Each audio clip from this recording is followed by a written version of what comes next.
Rajasthan BJP में बगावत के सुर तेज हो गए हैं। 7 में से 6 सीटों पर टिकटों की घोषणा हुई, इनमें से 4 पर बगावत है। झुंझुनू, देवली उनियारा, रामगढ़ और सैलुम्बर। प्रत्याशी और उनके समर्थकों ने विरोध जताना शुरू कर दिया है। राजस्थान में बीजेपी की टिकट वितरण के बाद बगावत तय भी मानी जा रही थी, क्योंकि पार्टी सत्ता में है, दावेदारों की संभावनाएं आसमान में। आप देख रहे हैं राजस्थान चौक, मैं हूं अंकित तिवारी।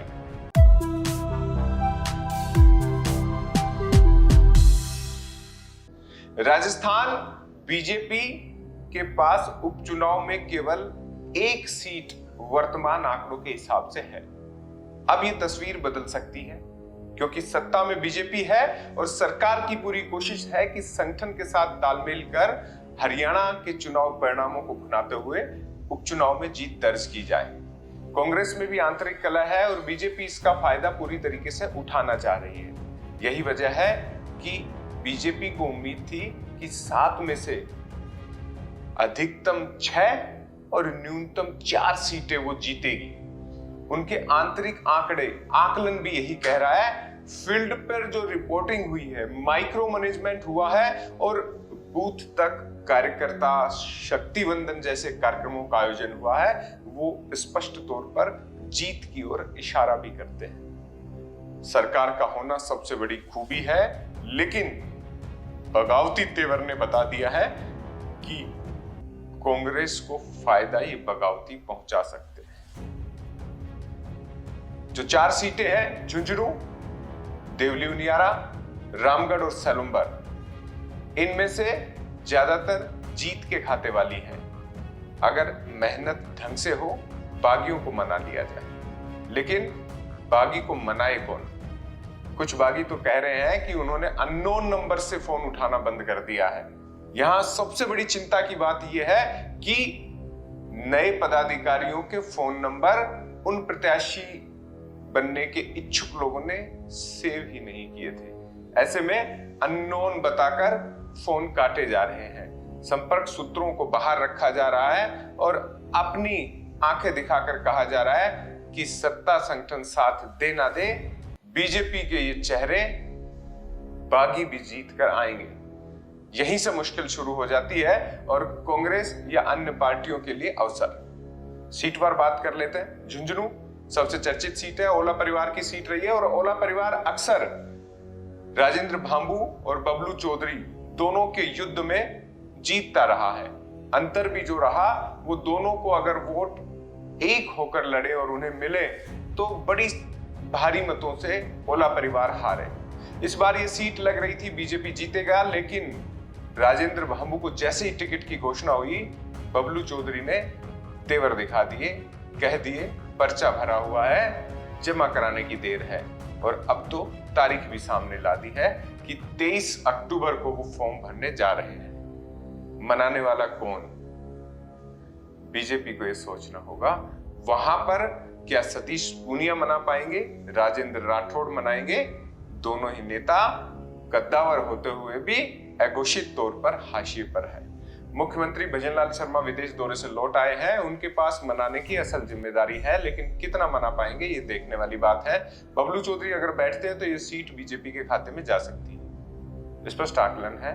और इस सीट पर राजेंद्र भांबू भले ही पिछले 2 चुनाव में उम्दा प्रदर्शन नहीं कर पाए हो, लेकिन सत्ता का साथ होते हुए जीत के दरवाजे पर दस्तक दे सकते हैं। ओला परिवार में से अमित होंगे या विजेंद्र ओला की पत्नी, ये अलग मुद्दा है, लेकिन राजेंद्र गुढ़ा का एक अलग रुख यहां पर दिखाई दे रहा है। मुसलमानों के वोट काफी हद तक लेने में सफल रह सकते हैं, जो कांग्रेस को नुकसान पहुंचाएंगे, लेकिन अल्पसंख्यक वोटों के सहारे झुंझुनू की राजनीति पूरी नहीं होती है। ये भी गुढ़ा और गुढ़ा परिवार को समझना होगा। खैर, समर्थकों का अपना उत्साह है तो झुंझुनू सीट पर ये बगावत बढ़ी है। अब बात कर लेते हैं रामगढ़ की। जय आहूजा ने भरी सभा में कह दिया है कि सीट पर दावेदारी उनकी थी।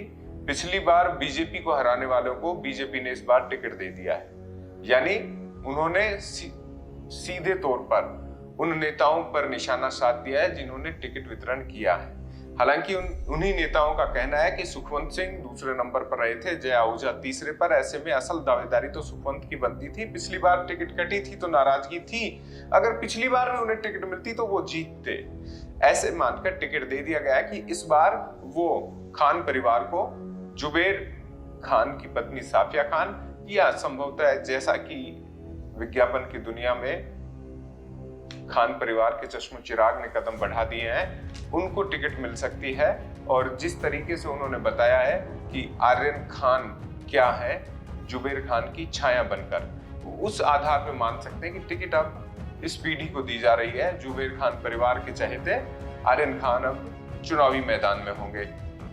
लेकिन विरोध अगर जय आहूजा कर पाते हैं, जय आहूजा में इतना कलेजा होना चाहिए कि वो विरोध की स्थिति में सुखवंत की तरह मजबूत रहे। अगर विरोध हुआ तो हिंदू वोट कटेंगे और उसके आधार पर अल्पसंख्यक मतों की एकजुटता को देखते हुए जुबेर खान के सुपुत्र वहां निकलने की पूरी संभावना रखते हैं। तो ऐसे में रामगढ़ की सीट जहां मुकाबला पहले से ही कड़ा है, बागी जय आहूजा कड़ा और कर देंगे। लेकिन राजनीतिक जानकारों का मानना है कि रीढ़ की हड्डी जय आहूजा की मजबूत नहीं है। गुस्सा दिखा रहे हैं, जनता में ऐसा ही आक्रोश अगर उतर कर दिखाएंगे तो असरदार होगा। लेकिन जहां तक है, कई सारे समीकरण ऐसे हैं कि जय आहूजा के पैर पीछे की ओर लौट जाएंगे, संगठन से नाफरमानी करने की हिम्मत नहीं कर पाएंगे। बात अब सेलुम्बर की कर लेते हैं। अमृतलाल मीना की पत्नी शांता देवी मीना को टिकट दिया गया। मुख्यमंत्री ने विदेश से लौटते ही ये बात मंच से भी कही और उस इलाके में सहानुभूति के आधार पर जीत भी बीजेपी पक्की मान रही है। लेकिन नरेंद्र मीना के छलके हुए आंसू दिखा रहे हैं कि कार्यकर्ताओं की मेहनत को तवज्जो बीजेपी में नहीं दी जा रही है। और ऐसे में अगर नरेंद्र मीना विरोधी स्वर लेते हैं तो वहां की संगठनात्मक इकाई के ज्यादातर लोग बट जाएंगे। उस तरफ बाप पार्टी का बढ़ता हुआ वर्चस्व और कांग्रेस का जो चेहरा आएगा उसका भी असर वहां दिखाई देगा। और अगर गठबंधन कर लेती है कांग्रेस और बाप पार्टी तो मुश्किल में शांता देवी मीना दिखाई देगी। और बीजेपी जो सीट उनकी ही है, जीतनी ही है, उसको अगर हार गए तो ये मैसेज अलग जाएगा। ऐसे में विरोध दबाना होगा। सेलुम्बर में तो कम से कम पहल कौन करे, यही सवाल अभी भी बना हुआ है। एक और सीट है देवली उनियारा। यहां पर प्रत्याशी तो सामने नहीं आ रहे, समर्थक जरूर टावर पर चढ़कर देवली उनियारा की जनता के जरिए बीजेपी मुख्यालय तक मैसेज पहुंचा रहे हैं कि विजय बैंसला का टिकट काटकर गलती की है। राजेंद्र गुर्जर यहां से बीजेपी के उम्मीदवार बनाए गए हैं। क्षेत्र में लोकप्रिय भी हैं, पूर्व में विधायक भी रह चुके हैं। लेकिन इस बार किरोड़ीलाल बैंसला के सुपुत्र विजय बैंसला को उम्मीद थी कि चुनाव हारने के बाद भी वो सक्रिय रहे थे, लगातार कार्यकर्ताओं के बीच में रहे, बैठकें होती रही। ऐसे में असल दावेदारी उनकी थी। उन्होंने कोई विरोध तो सीधे तौर पर नहीं दर्ज करवाया है, लेकिन अंदर खाने चर्चा यही है कि राजेंद्र गुर्जर 2023 के चुनाव में उनको हराने में भीतरगात में बड़ी भूमिका निभा चुके हैं, ऐसा उनका मानना है। तो अब राजेंद्र गुर्जर को हराने के लिए विजय बैंसला चुप बैठेंगे, ये संभव नहीं है। लेकिन विजय बैंसला सुलझी हुई राजनीति करते, हो सकता है उनके विचारों में परिवर्तन हो और पार्टी के सच्चे सिपाही के तौर पर राजेंद्र गुर्जर को जी जान से जिताने में जुट जाए। लेकिन वहां सचिन पायलट का भी एक बड़ा ओरा है और सचिन पायलट को लेकर दिए गए बयान के बाद ही संभवतः विजय बैंसला की टिकट काटने का निर्णय पार्टी ने किया। इन्हीं आधार पर अब कह सकते हैं कि वहां अगर विरोध होता है तो गुर्जर वोट बटेंगे और कांग्रेस संभवतः किसी न किसी मीना दावेदार को वहां सामने ला रही है, तो मुश्किलें बढ़नी तय है। तो ये 4 सीटें जो बता रही हैं कि सत्ता का मिजाज, सत्ता में आने की ललक और बागी के तेवर, इन सब का मिश्रण अगर देखें तो अगर बागी नहीं बैठते हैं तो सीटें फंसेंगी और मान मनोबल हो जाती है।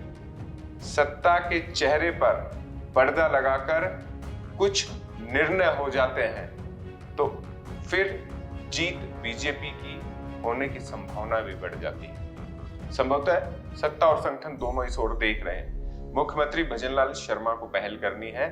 राजस्थान बीजेपी में और कोई पहल करने वाला है नहीं। बीजेपी के नए नवेले प्रदेशाध्यक्ष मदन राठौड़ संगठन को समझने की कोशिश कर रहे हैं। सहज, सरल और बिल्कुल सीधे साधे इंसान है। ऐसे में ज्यादा चालाकी की उम्मीद उनसे हो नहीं सकती कि वो धमकाकर, डराकर बैठा दें। ये पहल सत्ता को ही करनी होगी और सत्ता में भी अभी सीएम भजनलाल शर्मा को। राधा मोहन अग्रवाल प्रभाव रखते हैं, लेकिन उस क्षेत्र के मिजाज को भांपते हुए वो दखलंदाजी कम करेंगे।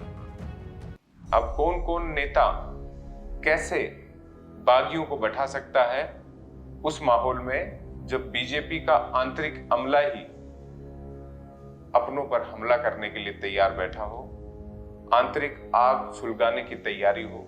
ऐसे में इन बागियों को बैठाने में उन्हीं चेहरों को आगे करने की कोशिशें भी रुक सकती है। तमाम राजनीतिक समीकरण बीजेपी के लिए फेवरेबल हैं।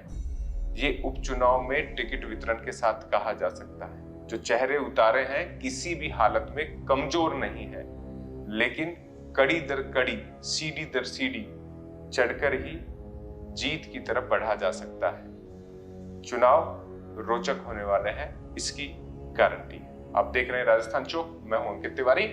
राजस्थान चौक के नए दर्शक हैं तो सब्सक्राइब कर लीजिएगा, पुराने दर्शक हैं तो लाइक बटन बताइएगा, जिससे लगे कि आपका स्नेह रेगुलर मिल रहा है। और कमेंट बॉक्स में अगर आप बताएंगे कि बागी कितना असर डालेंगे तो जनता की आवाज पर भी एक रिपोर्ट करेंगे। नमस्कार।